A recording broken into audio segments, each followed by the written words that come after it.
आप सभी को सादर प्रणाम। आइए अपनी कक्षा का आरंभ करते हैं। परमपिता परमात्मा की महती अनुकंपा से हम सभी को एक उत्तम ग्रंथ पढ़ने का सौभाग्य प्राप्त हो रहा है। प्रभु के प्रति भावना,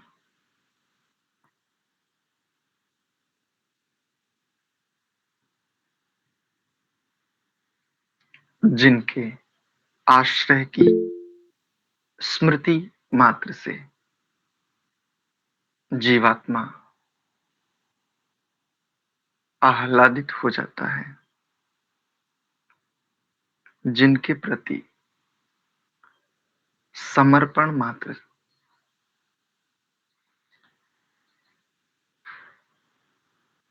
होने से नित्य ही उन्नति की ओर प्रसन्नता से बढ़ता जाता है।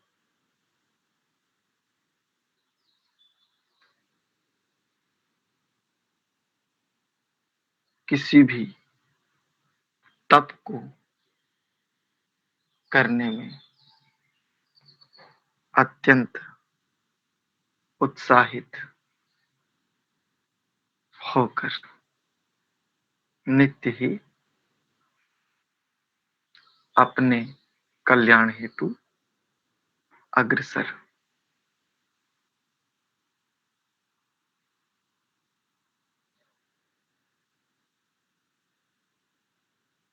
हम सभी जीवों के परम हितैषी, परम सहायक परम पिता परमात्मा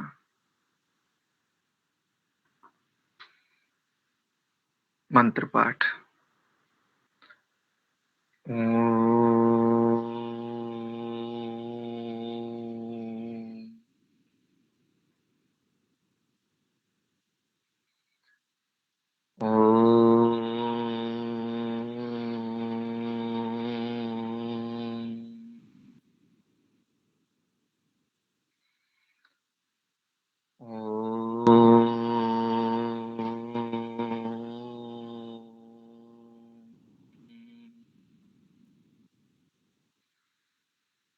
ॐ सहना भवतु सहनौ भुनक्तु सह वीर्यं करवावहै तेजस्विनावधीतमस्तु मा विद्विषावहै। ॐ शांति शांति शांति। ओम आप सभी का पुनश्च हार्दिक स्वागत एवं अभिनंदन संस्कार विधि स्वाध्याय की इस कक्षा में। आज से हम जी नमस्ते संस्कार विधि को आरंभ करेंगे। कल हमने संस्कार विधि की भूमिका को देख लिया था। आइए आज के विषय को हम आरंभ करते हैं। ओम नमो नमः सर्वविधात्रे जगदीश्वराय। सर्वप्रथम प्रभु को नमस्कार कर रहे हैं। नमो नमः किसके लिए? सर्वविधात्रे, सभी के लिए समस्त प्रकार के विधान को देने वाले जगदीश्वराय, जगत के ईश, जगत के स्वामी, उनके लिए नमो नमः नमस्कार हो। अथ संस्कार विधि, अथ संस्कार विधिम वक्ष्यामः। अब संस्कार विधि को कहते हैं, आरंभ करते हैं। प्राचीन परिपाटी रही है अथ शब्द से ग्रंथारंभ करने की अथवा ओम शब्द से भी ग्रंथारंभ करने की। उसके उपरांत वर्तमान में अन्य बहुत सारे प्रचलन आए हैं, जो जो जिस जिस मान्यता में चला गया वो उसी से अपने ग्रंथों का आरंभ करते हैं, है ना? जैसे श्री गणेशाय नमः,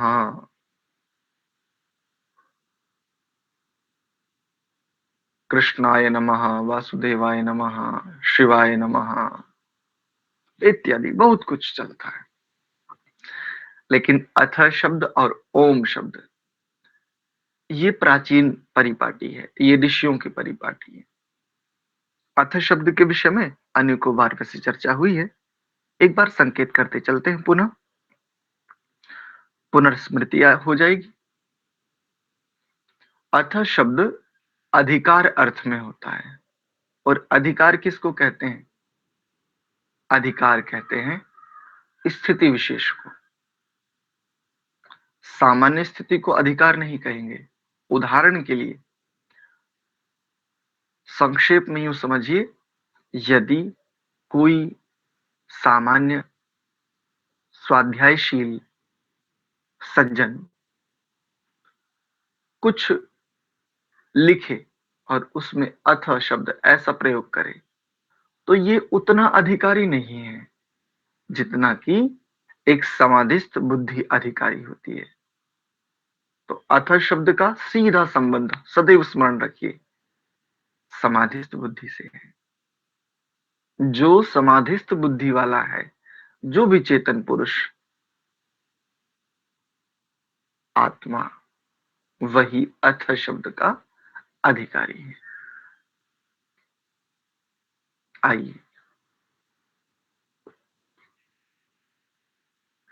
आगे चलते हैं।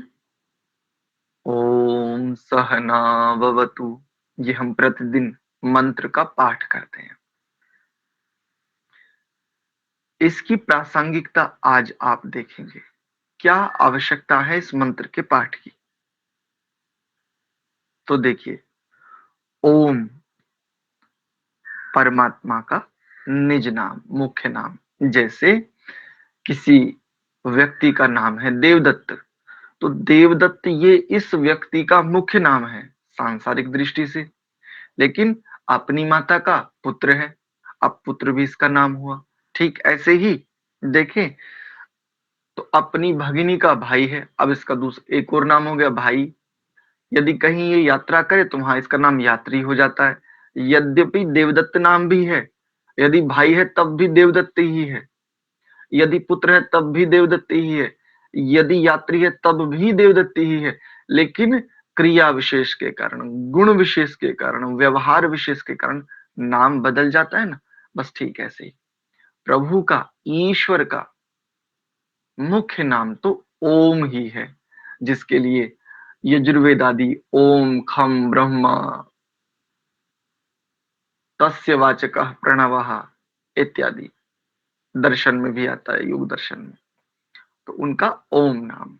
सह नाव नौ अवतु, हम दोनों एक दूसरे की रक्षा करें। ये किसके लिए बात है? दो कौन है? तो कई लोग इसका पति पत्नी अर्थ भी घटाते हैं, है ना, पति पत्नी भी अर्थ घटाते हैं। जोड़ा है ना यहाँ पर नौ, तो दो के लिए, जैसे सह तौ ते, तो तौ शब्द द्विवचन के लिए आता है, तो यहाँ पर पदच्छेद करेंगे तो नौ अवतु, उसको नाववतु ऐसा हो जाता है। एचो यवयावह एक सूत्र लग करके। तो दो के लिए प्रार्थना है, हम दोनों एक दूसरे की रक्षा करें। तो जोड़े के अर्थ में पति पत्नी ले लिया जाता है। कुछ लोग परमात्मा परक भी अर्थ करने का प्रयास करते हैं, किंतु यदि परमात्मा परक अर्थ करेंगे तो परमात्मा तो हमारी रक्षा कर सकते हैं, हम परमात्मा की रक्षा क्या कर सकते हैं? ये विचार करना चाहिए। क्या परमात्मा को रक्षा की आवश्यकता है? क्या चेतना के पास इतना सामर्थ्य है कि वो परमात्मा की रक्षा कर सके? कदापि नहीं कर सकता। अपितु ये तो स्वयं की रक्षा नहीं कर सकता, यदि परमात्मा की कृपा, उसका अनुग्रह ना होवे। इसको तो स्वयं के होने का बोध भी प्रभु की कृपा से ही होता है। अच्छा, पति पत्नी अर्थ करें तो वहां पर ये अर्थ हो सकता है, किंतु ये किस संदर्भ में मंत्र पाठ हो रहा है? यहाँ पर ये संदर्भ क्या है? तो संदर्भ है अध्ययन। अब अध्ययन के संदर्भ में यदि पति पत्नी भी दोनों अध्ययन कर रहे हैं तो उनके ऊपर भी ये घट सकता है। लेकिन यहाँ तो गुरु और शिष्य मुख्य रूप से, क्योंकि पूर्वापर संगति लगाएंगे तो प्रायः मुख्य रूप से ये संगति गुरु और शिष्य के मध्य ही होनी चाहिए और होती है। तो देखिए, सह एक साथ एक दूसरे क्या नौ अवतु रक्षा करें, सह नौ भुनक्तु एक साथ भोगे, किसको? सुख को, विद्या को, ऐश्वर्यों को इत्यादि। सह वीर्यं करवावहै, करवावहै, दोनों एक साथ मिलकर एक दूसरे के बल को, सामर्थ्य को, ऊर्जा को, आध्यात्मिकता को, शुद्धता को, पवित्रता को, सुसंस्कारिता को, दोनों एक दूसरे की बढ़ावें। और बढ़ाते हुए कैसे हो जावें? एक दूसरे की रक्षा करते हुए, एक दूसरे के साथ चलते हुए, भोग करते हुए, त्याग पूर्वक, और एक दूसरे के बल सामर्थ्य आदि को बढ़ाते हुए कैसे हो जावें? तेजस्विनः अवधीतमस्तु, तेजस्वी होते हुए एक दूसरे के रक्षक हों। माँ विद्विषावहै, द्वेष कभी ना करें हम दोनों एक दूसरे से, एक दूसरे के प्रति। क्या होता है, प्रायः ये देखा जाता है गुरु और शिष्यों में प्रायः द्वेष की, विद्वेष की भावना आ जाती है। कई सारे ऐसे हम ब्रह्मचारियों को, स्नातकों को, हम सब लोग जानते हैं, हम सब लोगों ने देखा ही है, प्रायः इनमें विद्वेष की भावना आ जाती है। ये विद्वेष की भावना बिल्कुल ठीक नहीं है, क्योंकि किससे विद्वेष कर रहे हो और किस लिए विद्वेष करना? प्रायः किसी बात से असहमति हो सकती है, कोई बात नहीं, हमारी बातों से भी तो सब सहमत नहीं होते। एक परिवार में 10 लोग हैं, क्या 10 के 10 एक दूसरे की सभी बातों से पूर्णतया सहमत होते हैं? नहीं होते। एक ही माता की 2 संतानें हैं, दोनों एक दूसरे की बातों से सहमत नहीं होते, और ये दोनों अपने माता की सभी माता पिता आदि की सभी बातों से कभी सहमत नहीं होते। तो क्या द्वेष करने लगते हैं क्या? बिल्कुल नहीं, सब एक साथ एकत्र रूप से रहते हैं, और जो द्वेष करते हैं वो मंद बुद्धि हैं, बालक हैं।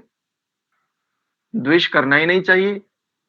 माँ भ्राता भ्रातरम दुष्कर्म, देखो हमें वेद आज्ञा भी मिलती है कि भाई भाई से द्वेष ना करे, बहन भाई से द्वेष ना करे, अर्थात आपस में एक दूसरे से कोई किसी से द्वेष ना करे, ऐसा। तो द्वेष करने से लाभ कुछ नहीं होता, उल्टे हानि होती है।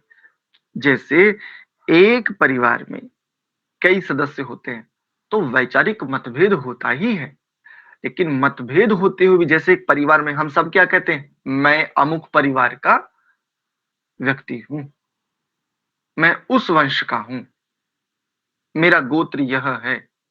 ठीक ऐसे ही आचार्य और शिष्य दोनों के मत, मान्यताएं, विचार भिन्न हो सकते हैं, मतभेद हो सकता है, किसी कोई विचार, कोई व्यवहार ऐसा हो सकता है जिससे दोनों एक दूसरे से पूर्णतः सहमत ना हो, तो असहमति होने का तात्पर्य द्वेष तो नहीं होना चाहिए।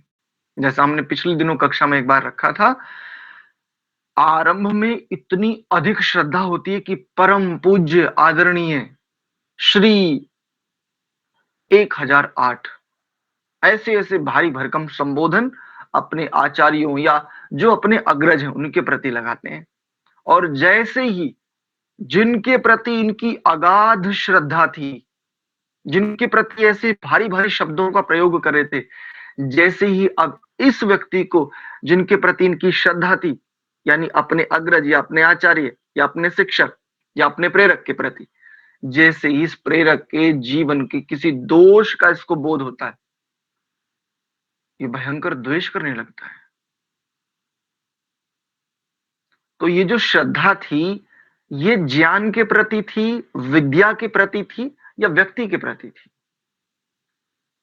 यदि ज्ञान के प्रति थी तो बिल्कुल ठीक है, क्योंकि श्रद्धा शब्द भी यदि देखें, श्रत और धा, सत्य को धारण करने की इच्छा विशेष का होना श्रद्धा है। और यदि सत्य के प्रति तुम्हारी श्रद्धा थी तो ठीक ठीक ही है, फिर उसमें कोई आपत्ति नहीं है। तो यदि सत्य के प्रति थी तो श्रद्धा धूमिल क्यों हुई, खंडित क्यों हुई? और यदि व्यक्ति के प्रति थी तो श्रद्धा हो ही नहीं सकती। व्यक्ति के प्रति श्रद्धा का कोई महत्व नहीं है, कोई उसकी प्रासंगिकता ही नहीं है, कोई प्रयोजन ही नहीं है। व्यक्ति के प्रति श्रद्धा का ऐसे ही है जैसे वर्तमान में किसी एक स्थान पर किसी एक छोटे से पदार्थ को ईश्वरवत मान जो व्यवहार होता है, बिल्कुल ऐसे ही है। अस्तु।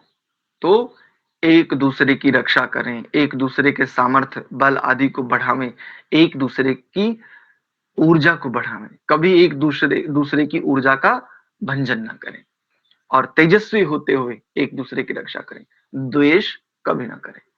द्वेष की क्या स्थिति होती है? तो बहुत सारी बातें हम देख चुके। एक बात और कहते हैं, हमने ही सिखाया और हमें ही काटने को आया।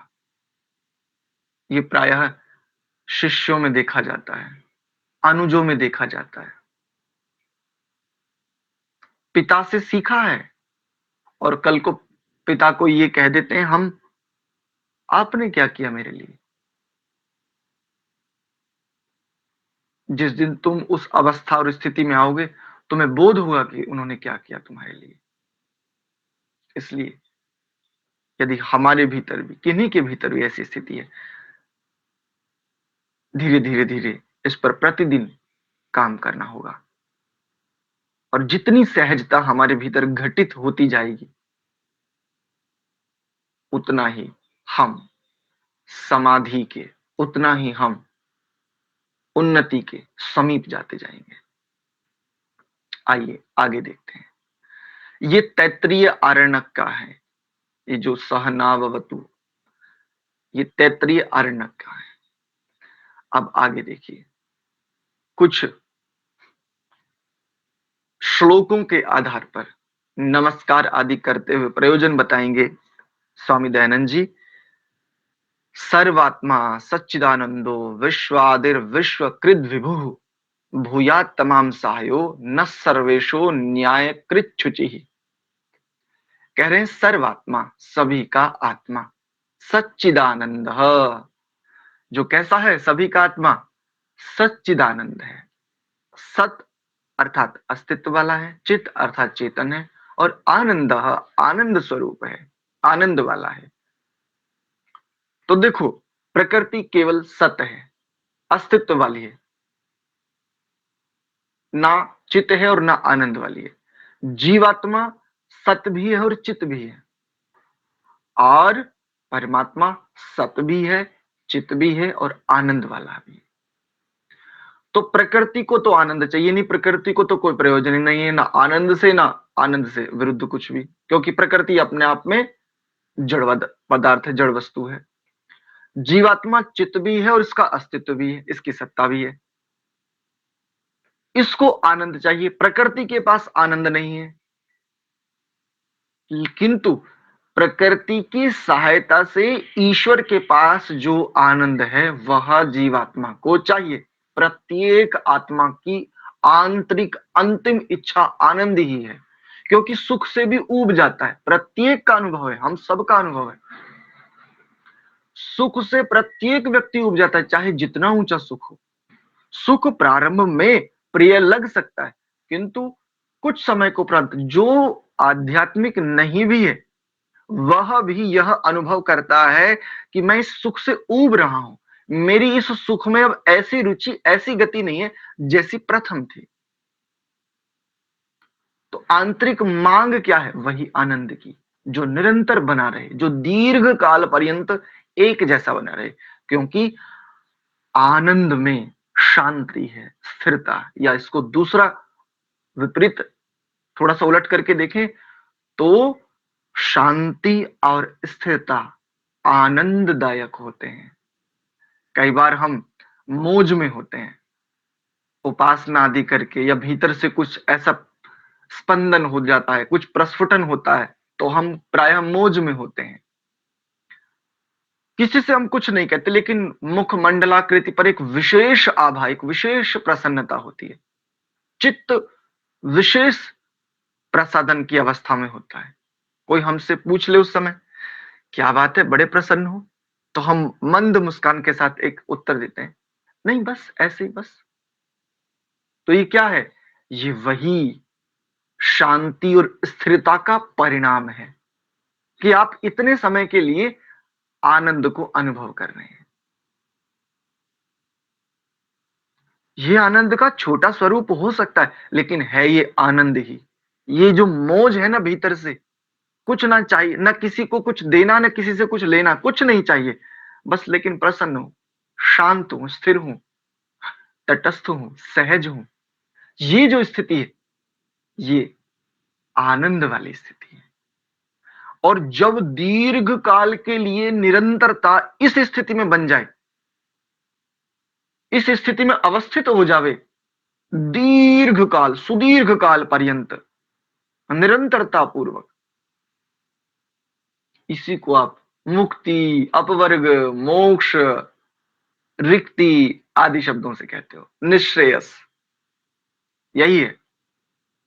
कुछ लोग ऐसा कहते हैं ना, मुक्ति को कैसे जाने की मुक्ति होती है, तो देख लो, अनुभव कर लो। सामान्य जनमानस के जीवन में भी ये घटित होते हुए देखा जा सकता है।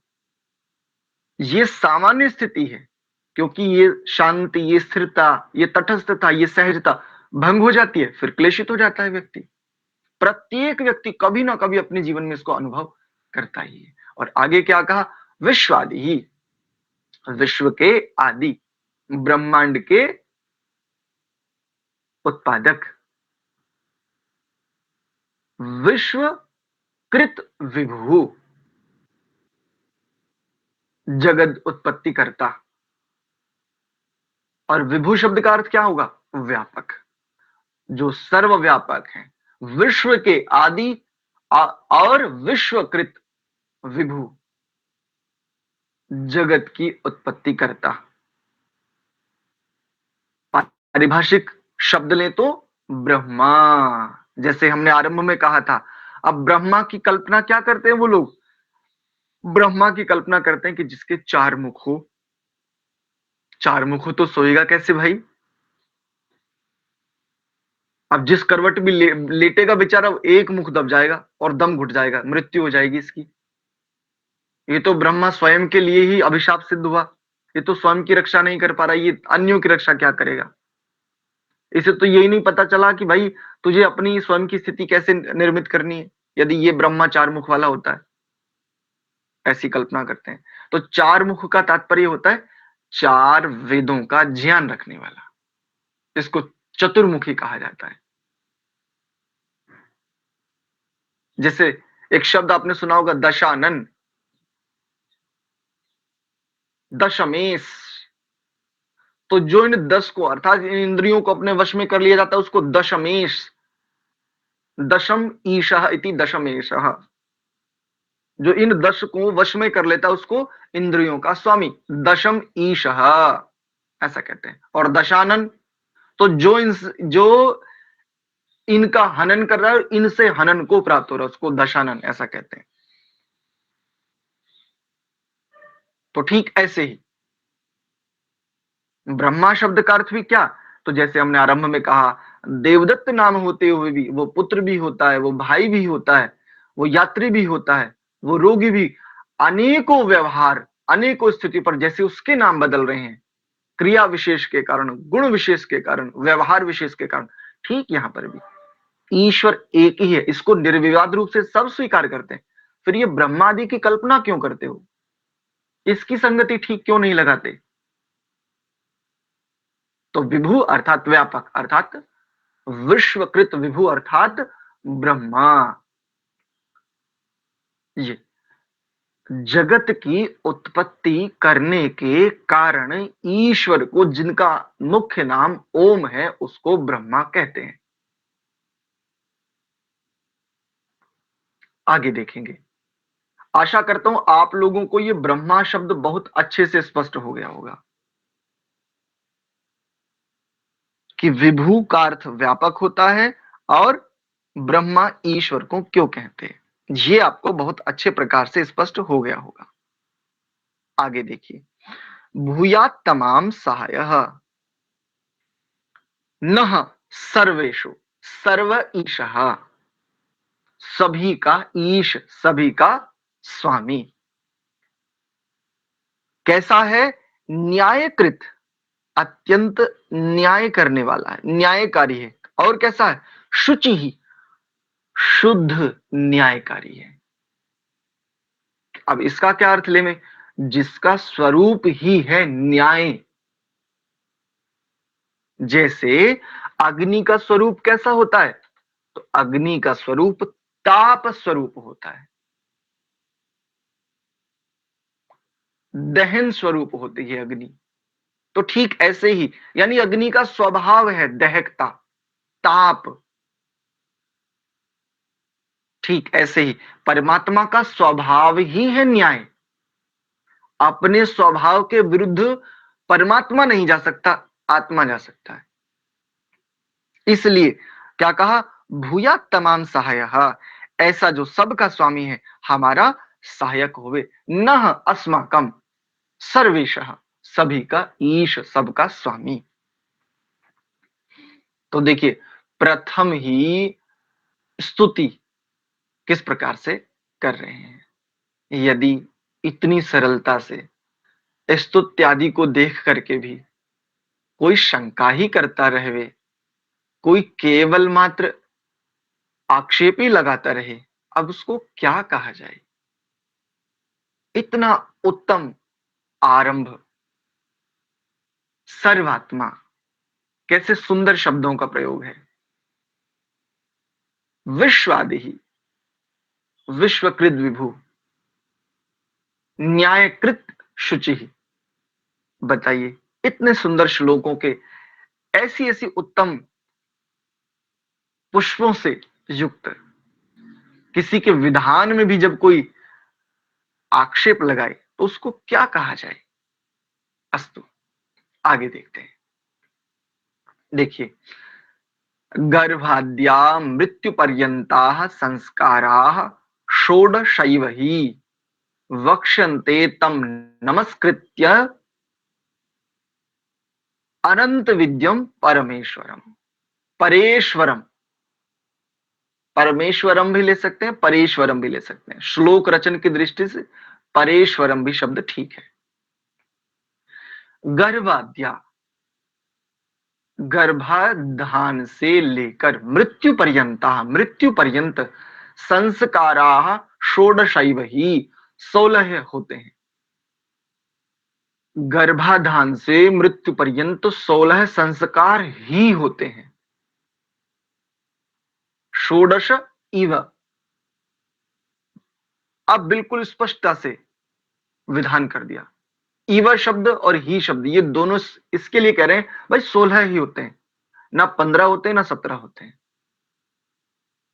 और क्या कह रहे हैं? वक्ष्यन्ते तम, उनको कहते हैं, किसको? नमस्कृत्य, नमस्कार करते हुए। किसको नमस्कार करते हुए?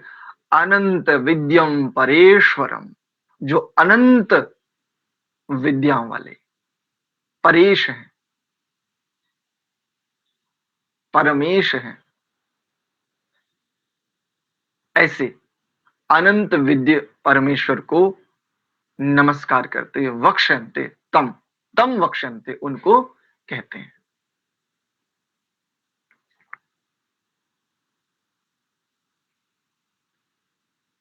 तो आज का विषय हम इतना ही रखते हैं। हमने सहनाववतु यह एक मंत्र देखा और 2 हमने श्लोक देखे। यदि आप में से किन्हीं का आज के पाठ से संबंधित कोई प्रश्न है तो आप पूछें। जी अशोक जी। नमस्ते जी। जी नमस्ते। गुरु जी, ऊपर ये संस्कार विधि वक्ष्याम लिखा हुआ है, इस वक्ष्याम का क्या अर्थ है? कहते हैं। कहते हैं। ठीक, हम्म। इसका ना बता। जैसे एक शब्द आपने सुना होगा वक्ता। हाँ जी। तो वक्ता जिस जैसे वक्ता जिस धातु से बनता है ना, उसी धातु हाँ से वक्षयामः। ये लकारों के प्रयोग होते हैं मुख्य रूप से। हाँ जी, हाँ जी, ठीक है गुरु जी। ठीक है। राजश्री जी। हाँ, नमस्ते आचार्य जी। ये जी विधात्री और आयतमा, ये दो शब्द के बारे में। विधात्रे और ये भूयात्मा के साथ था ना, आयतमा। भू अच्छा आयत भूया। भूयात्मा। ठीक है। हाँ भूयात तमाम ऐसा है। हाँ जी। और दूसरा कौन सा शब्द है? और वो शुरू में नमो नमः सर्व विधात्रे, विधात्रे शब्द। अच्छा ठीक है, म्यूट कर लीजिए। विधात्रे शब्द कहेंगे विधानकर्ता के लिए, स्वामी के लिए। यानी जैसे हम संस्कार विधि नामक इस विषय का विधान कर रहे हैं, तो इस विषय का विधान, संसार के समस्त विषयों का विधान करने वाला कौन? तो वही सर्व विधात्र, सर्व विधाता जिसको कहते हो। तो विधात्रे संस्कृत में हो जाएगा। नमस्कार अर्थ में सर्व विधात्रे ऐसा कर देंगे। ठीक है। जैसे स्वामी दयानंद जी इस एक विषय का विधान कर रहे हैं, किसका? संस्कारों का। तो संस्कार रूपी विषयों का विधान कर रहे हैं। ये जैसे ये अब इन संस्कारों का विधान, इन संस्कारों के विषय में विधान किसने किया? इनको कहां से पता चला स्वामी जी को? या स्वामी जी ने जिनका अनुकरण किया ऋषि मुनियों का, ब्रह्मा से लेकर के जैमिनी मुनि पर्यंत को ये परतः प्रमाण के रूप में स्वीकार करते हैं। तो ब्रह्मा से लेकर जैमिनी मुनि पर्यंत जो ऋषि मुनि हुए, इन्होंने कहां से किया? तो उस रूप में कह रहे हैं सर्व विधात्रे, समस्त विधानों के परम विधाता, आदि मूल विधाता, आदि मूल विधान करता, उसको नमस्कार कर रहे हैं। और किस आगे आगे शब्द को भी देखो, जगदीश्वराय, जगत के स्वामी। तो वेदों में ऐसी कोई विद्या नहीं है जो विधान हमें मिलते हैं। यदि हम ध्यान पूर्वक खोजेंगे तो हमें मंत्रों में भी कहां कहां संस्कारों का विधान है, ये हमें मिल जाता है। एक विद्वान हुए जिनकी अगाध योग्यता, मैंने बहुत विद्वानों को पढ़ा है। स्वामी ब्रह्म मुनि जी बहुत अच्छे विद्वान हुए हैं। एक और विद्वान हुए पंडित चमुपति एम ए। इनकी किसी पुस्तक को आप पढ़ करके देखिए, जबरदस्त योग्यता, जबरदस्त। इतना संक्षेप में कथन करते हैं और इतना सटीक कथन करते हैं, समझ पाना बहुत कठिन होता है। लेकिन जहां समझ में आ जाए, ऐसा समाधान उपस्थित करते हैं कि हम चाहे जितना स्वाध्याय कर रहे हो, बहुत उत्तम स्थिति प्राप्त होती है इत्यादि। तो सभी विधानों के मूल विधान करता, उसको नमस्कार। एक तो ये, और यहां पर जो भूयात तमाम, तमाम उसको भूयात जो है सबके सहायक, ऐसा। ठीक है जी। शिवदत्त जी। अच्छा, ये आते हैं कि अथा प्राणायाम मंत्र, अथा अर्धमर्द, अघमर्षण मंत्र। हाँ जी। तो अथ का मतलब क्या होता है? अथा मतलब कई जगह आ रहे हैं। अथा ईश्वर मंत्र, थोड़ा सा आरंभ, प्रारंभ में हमने बताया था, अथ शब्द आरंभ के लिए होता है, अधिकार के लिए होता है।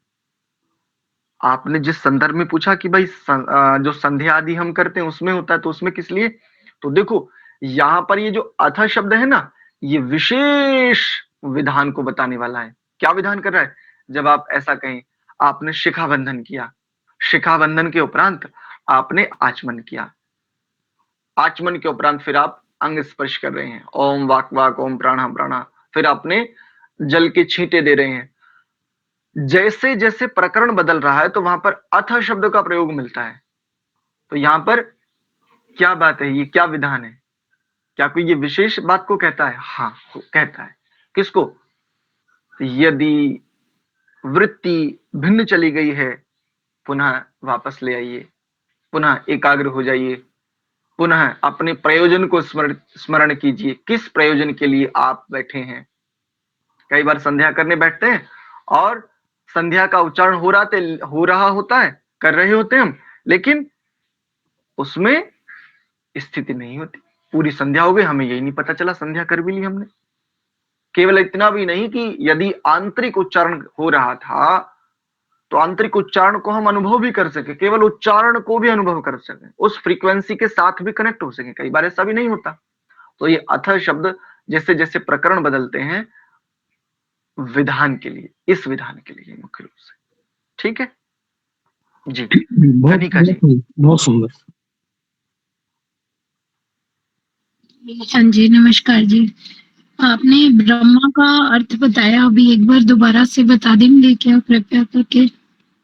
आप वीडियो में सुन लीजिएगा, है ना?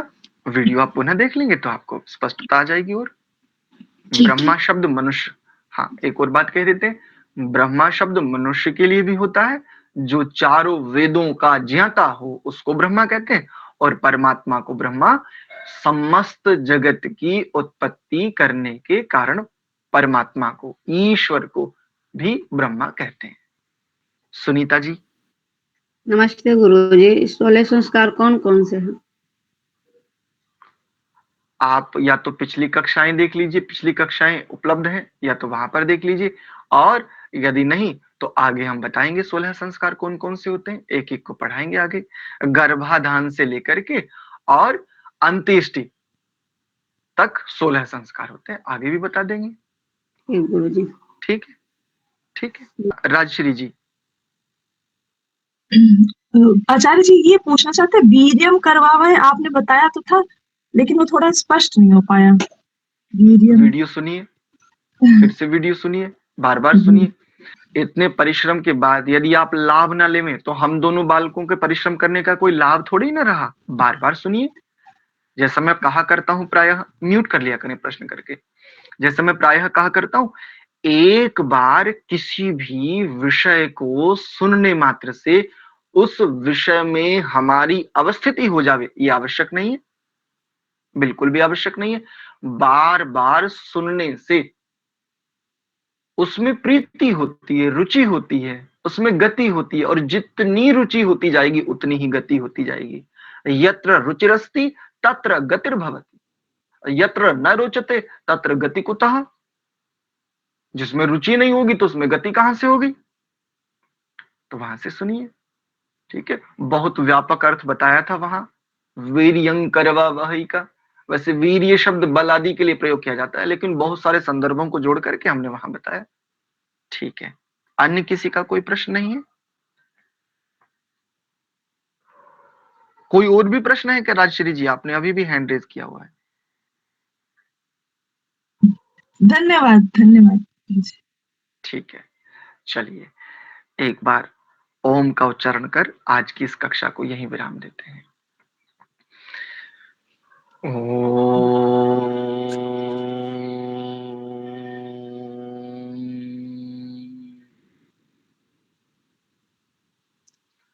शांत शांत शांति ही।